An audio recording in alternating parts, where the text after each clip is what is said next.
Welcome to Blizzard Fire. We hope this video helps fire up your solution. In this video, I will show how to make brownies in the microwave. First, gather your ingredients: 2 tablespoons of cocoa powder, 1/4 cup of sugar, 2 tablespoons of all-purpose flour, and a pinch of salt. You'll also need 2 tablespoons of melted butter, 2 tablespoons of milk, and a splash of vanilla extract. Make sure you have a microwave-safe mug or small bowl ready. Now let's mix the magic. In your microwave-safe mug, combine the cocoa powder, sugar, flour, and salt. Whisk these dry ingredients together until they are well blended. Next, pour in the melted butter, milk, and vanilla extract.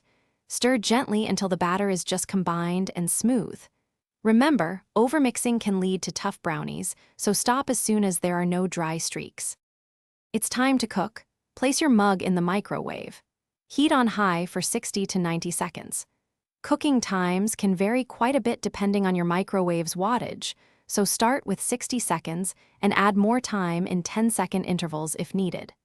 The brownie should look set around the edges, but still be a little gooey in the center for that perfect fudgy texture.